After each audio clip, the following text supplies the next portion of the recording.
Hello learners, I am Dr. Arunima Bara, Assistant Professor Krishnakanta Hendik, State Open University, and welcome to Unit 9 and the video lecture which is on Assessment for Inclusive Learning.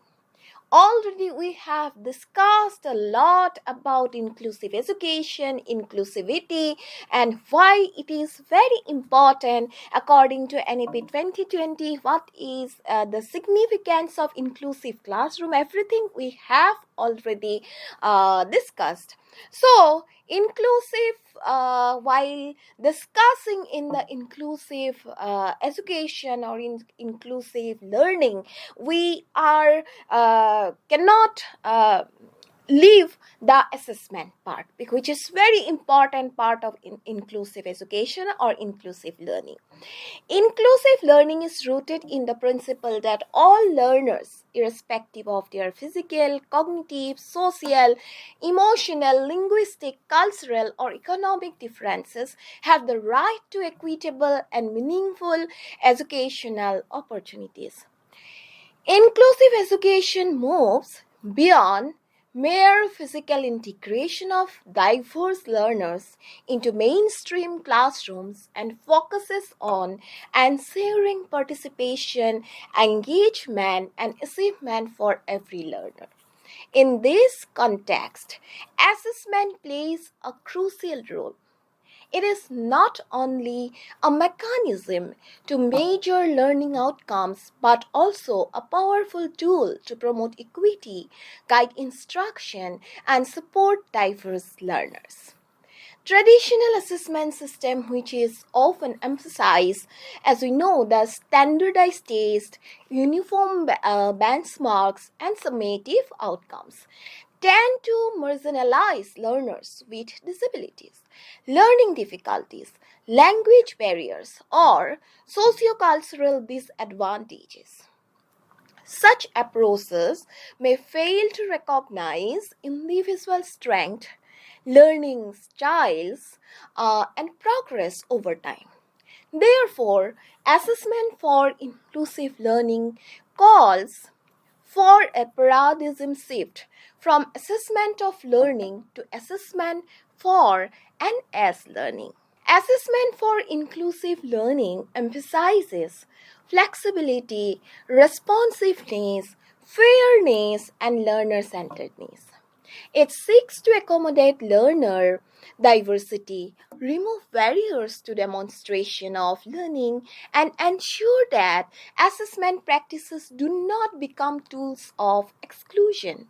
This note discusses, or this discussion explain the concept, principles, approaches, tools, challenges, and strategies related to assessment for inclusive learning, with reference to contemporary education frameworks and policies.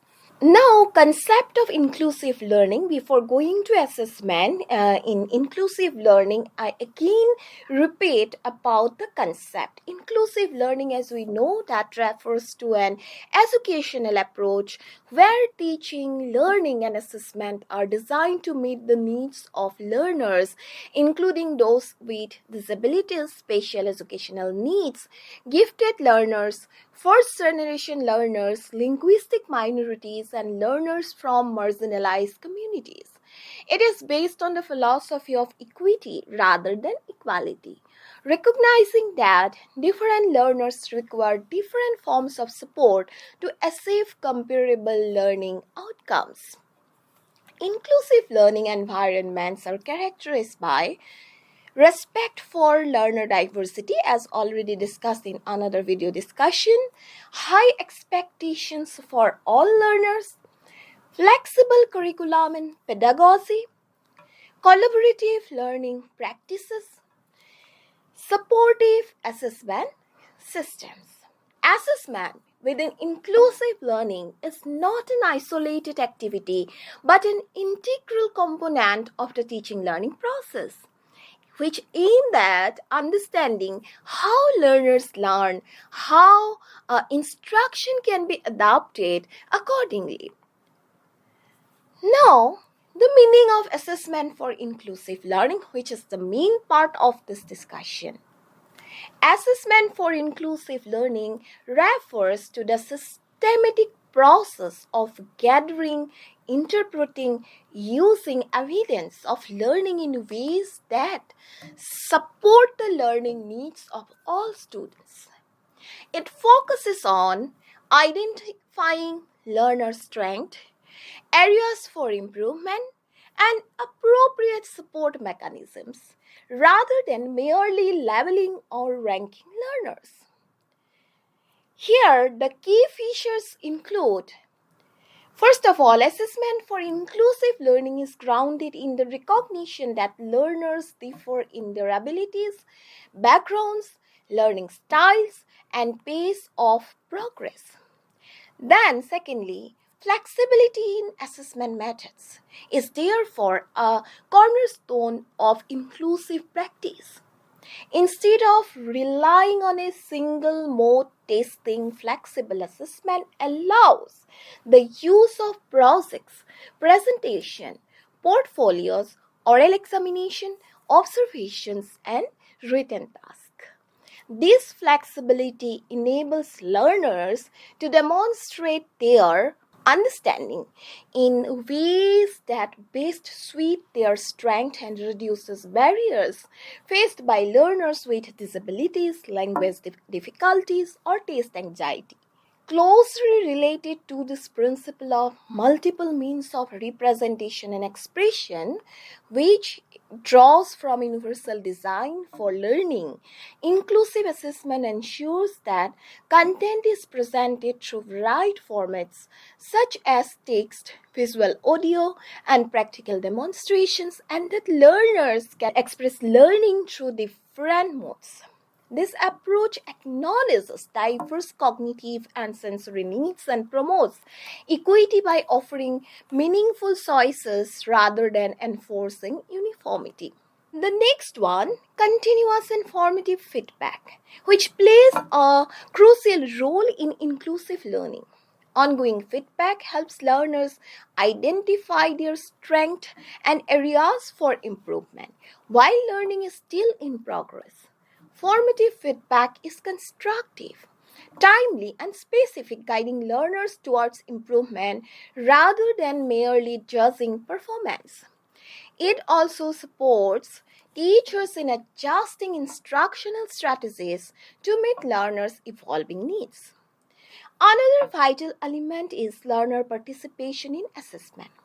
When learners are actively involved through self-assessment, peer assessment, and goal setting, they develop metacognitive skills and a sense of ownership over their learning. Participation enhances motivation, confidence, and accountability, particularly for learners who may feel marginalized in traditional assessment systems. Finally, a focus on progress and growth shifts assessment from ranking learners to supporting individual development. Emphasizing improvement over time values effort, resilience, and learning trajectories rather than one time performance.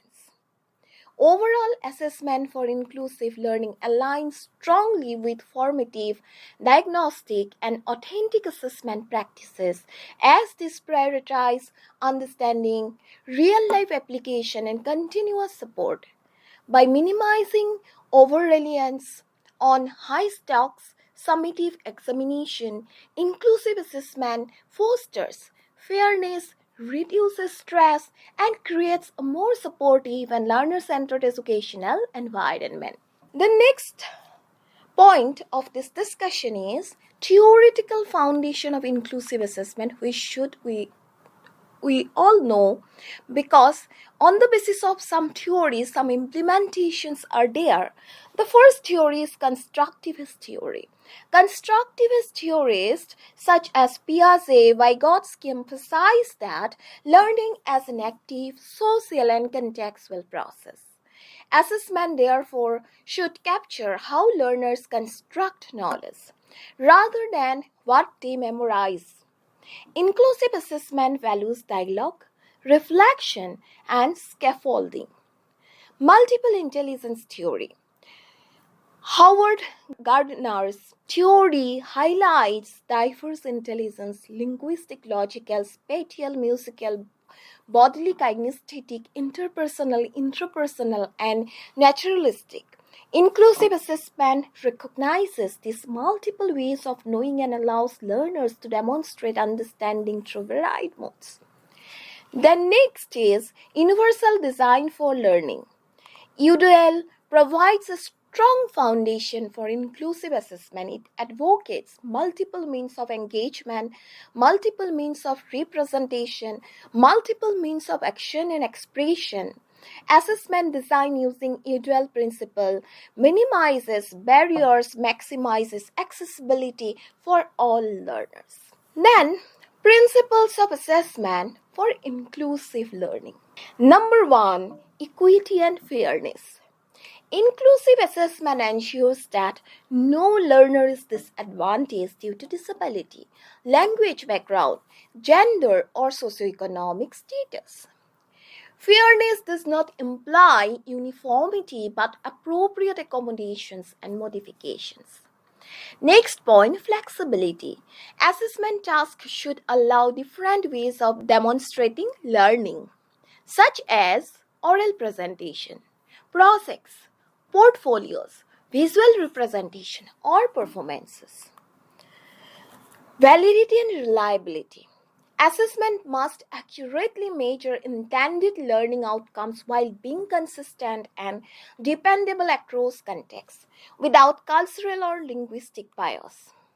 Then, transparency. Assessment criteria, rubrics, and expectations should be clearly communicated in learners in accessible language. Learner centeredness.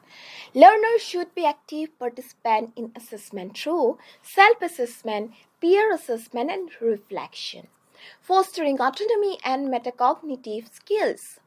Types of assessment in inclusive education, the next point. First of all, what are the types? Diagnostic assessment, conducted at the beginning of a learning program to identify prior knowledge, learning gaps, and specific needs. Diagnostic assessment helps teachers plan individualized and differentiated instruction. Then, formative assessment. Formative assessment is central to inclusive learning. It involves continuous feedback through quizzes, observations, discussions, exit tickets, and learning journals. Its purpose is to improve learning during the process, not to just learners. Then another type, summative assessment. In summative assessment, while summative assessment evaluates learning at the end of the units or course, any course, inclusive practices require flexible formats, extended time, alternative assessment option. These are. So summative assessment should complement, not dominate the assessment system actually. Now, these are the types. Now, assessment as learning. This approach emphasizes learner reflection and self-monitoring. Students assess their own learning, set goals, and track progress, promoting lifelong learning skills. Inclusive assessment tools and strategies.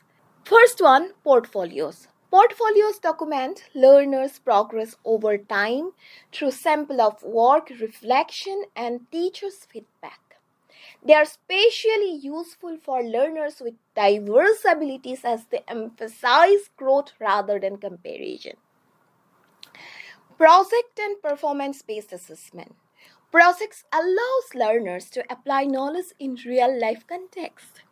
They encourage creativity, collaboration, problem solving, making assessment more inclusive and meaningful. Then comes rubrics.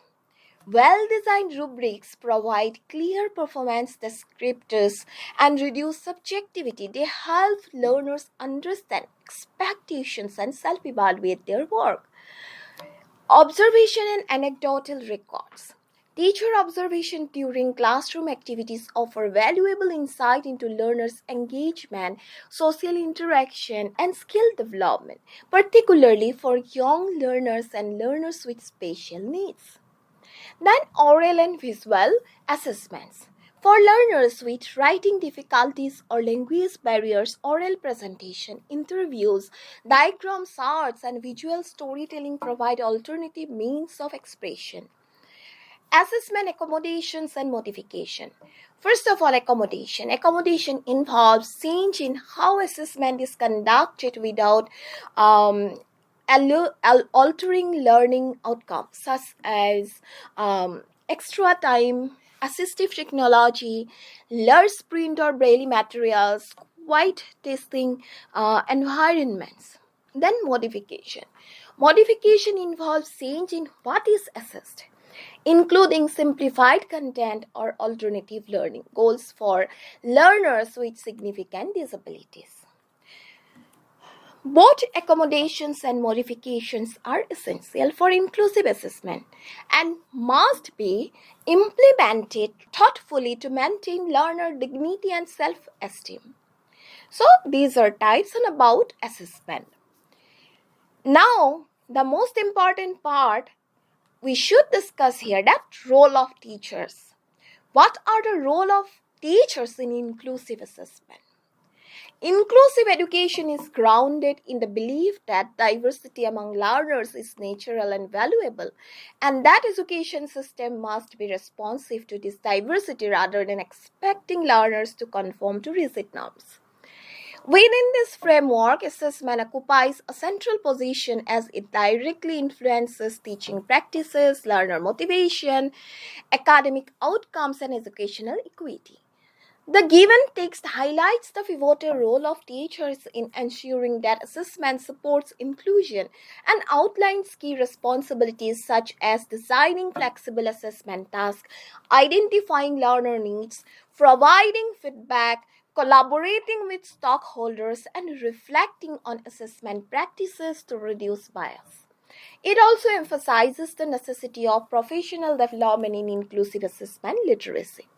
This analysis critically examines each of these responsibilities, exploring their significance, implications, challenges, and interconnections.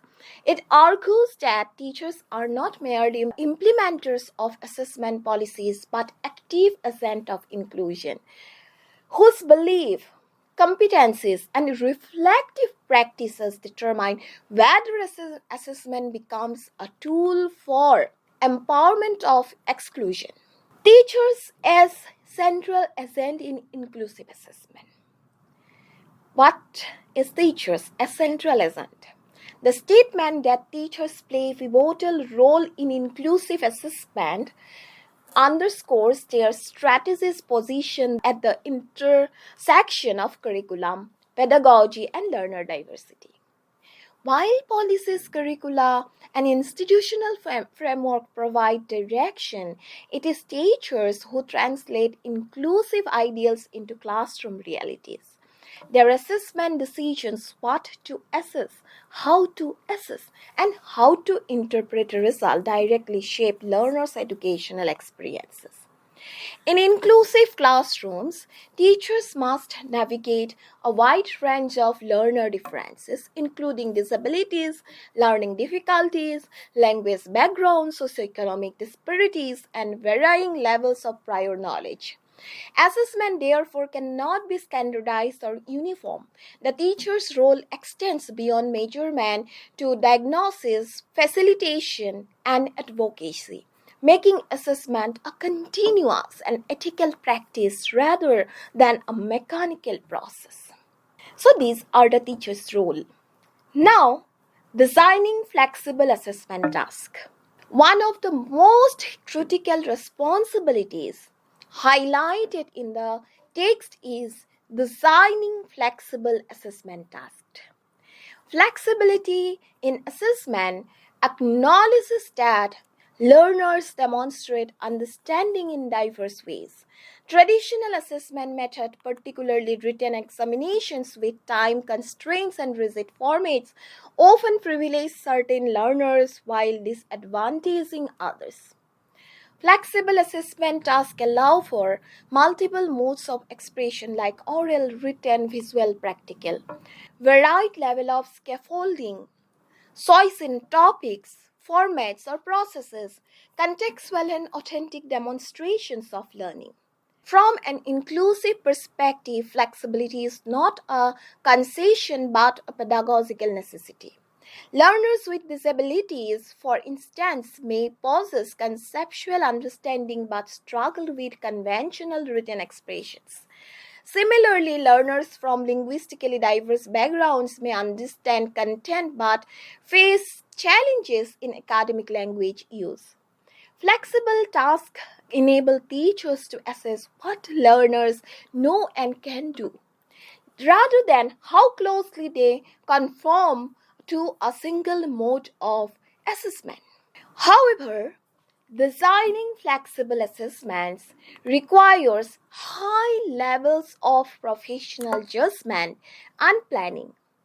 Teacher must ensure that flexibility does not comprise academic rigor or validity. This involves aligning assessment tasks with learning outcomes while allowing diverse pathways to achieve those outcomes. Thus, flexibility in assessment reflects a teacher's ability to balance equity and standards, a core challenge in inclusive education. Then, identifying learner needs through continuous assessment. This is important point that should be the part of this discussion. The emphasis on continuous assessment reflects a shift from episodic high stocks testing to an ongoing process to understanding learner progress. Inclusive assessment relies heavily on formative and diagnostic approaches that help teachers identifying individual learner needs early and respond proactively.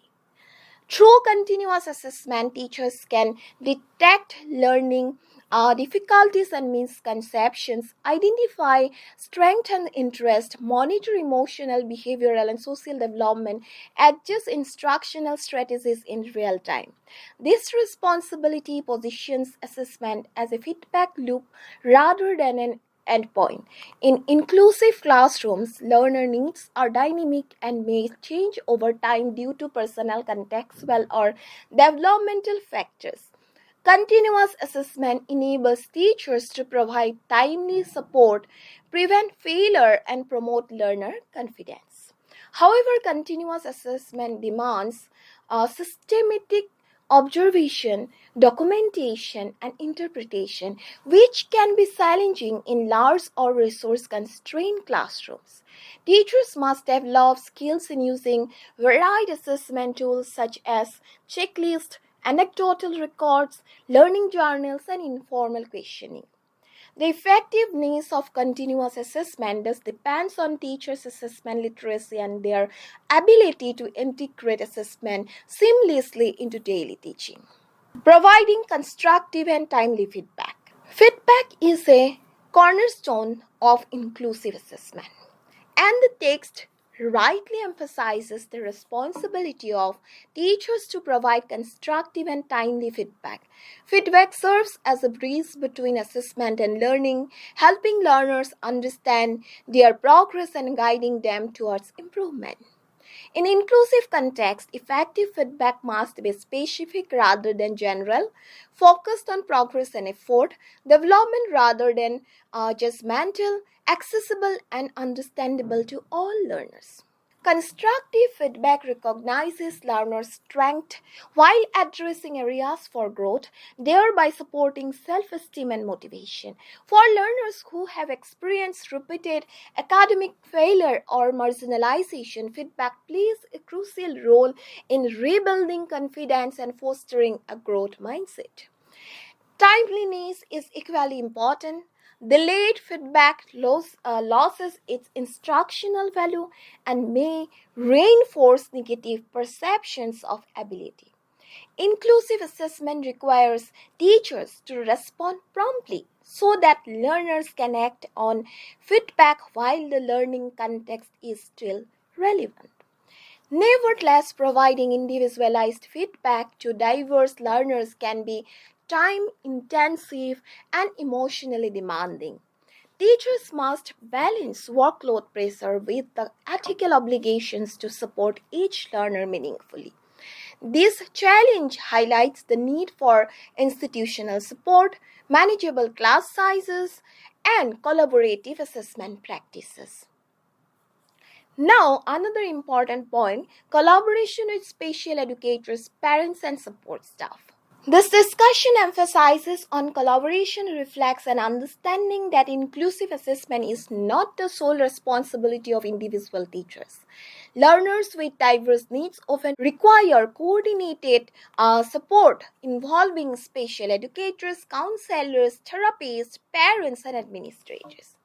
Collaboration enables teachers to gain insight into learners' specific needs and strengths, design appropriate accommodations and modifications, ensure consistency between home and school support, share responsibility for assessment decisions. In inclusive assessment, collaboration enhances both fairness and accuracy.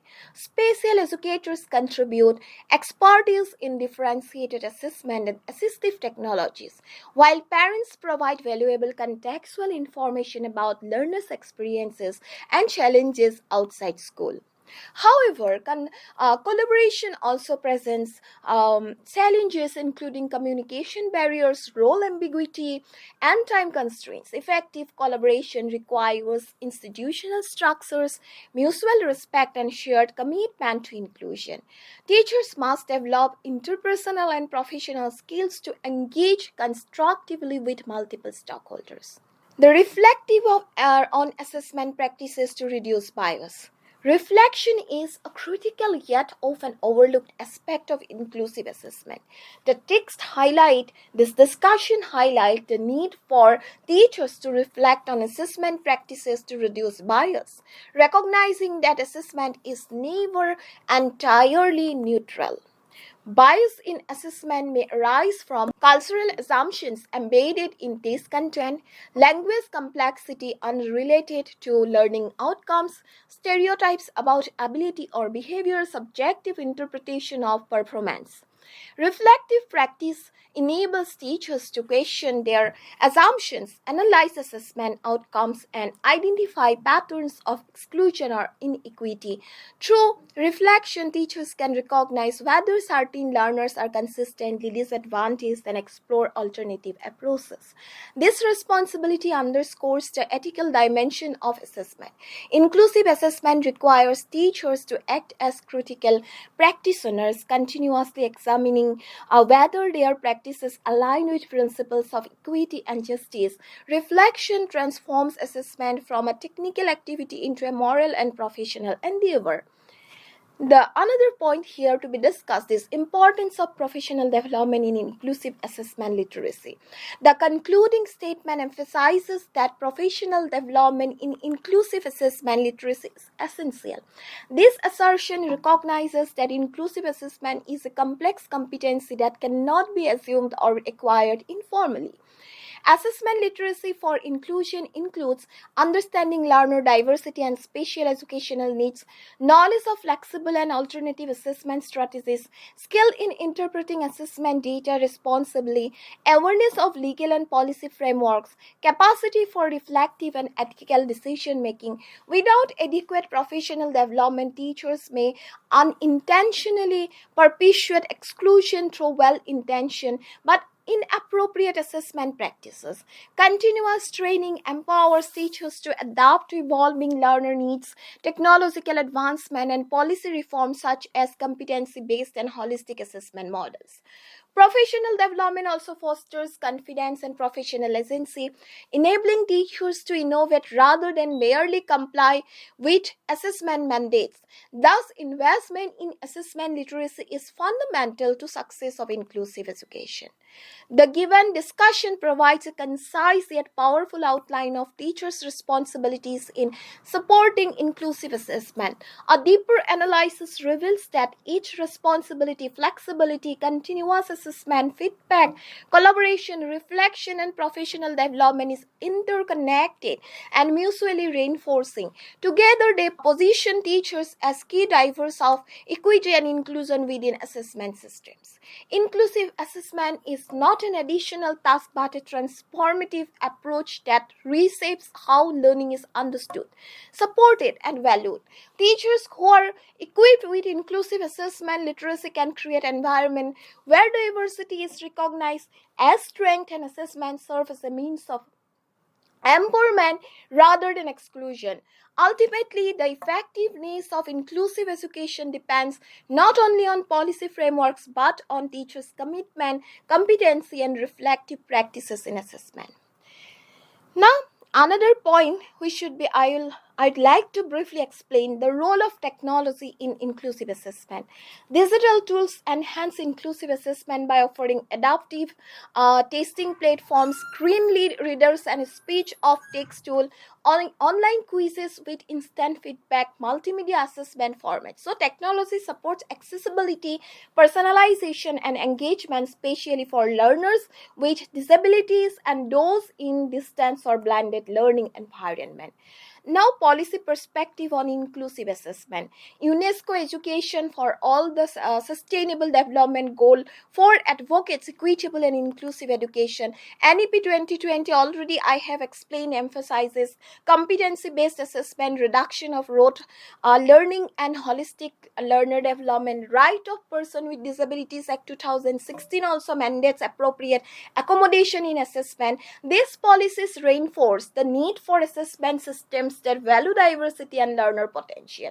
So some challenges are also there. Challenges in implementing inclusive assessment. Despite its importance, inclusive assessment also faces several challenges like large class sizes, limited teacher training, rigid examination system, time constraints, lack of resources, and assistive technology. So addressing these challenges requires system reform, institutional support, and attitudinal change. So strategies can also be adopted, just as the recommended strategies like capacity building and teacher training, curriculum flexibility, integration of formative assessment practices, collaboration among stakeholders, policy alignment, and monitoring. So a whole school approach is essential for sustainable inclusive assessment practices actually. So in the conclusion part, I hope you already have some idea about the inclusive system, what can strategies should be used for its proper implementation. So in the concluding part, I can say that assessment for inclusive learning is a transformative approach that redefines the purpose of assessment from judgment to support, from exclusion to empowerment. By recognizing learner diversity, promoting flexibility, and focusing on growth, inclusive assessment contributes to equitable, meaningful, and holistic education for all. In an era that values social justice, inclusion, and lifelong learning, assessment system must evolve to reflect these ideals.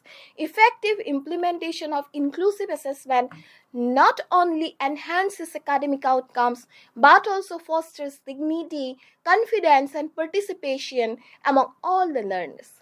Thank you.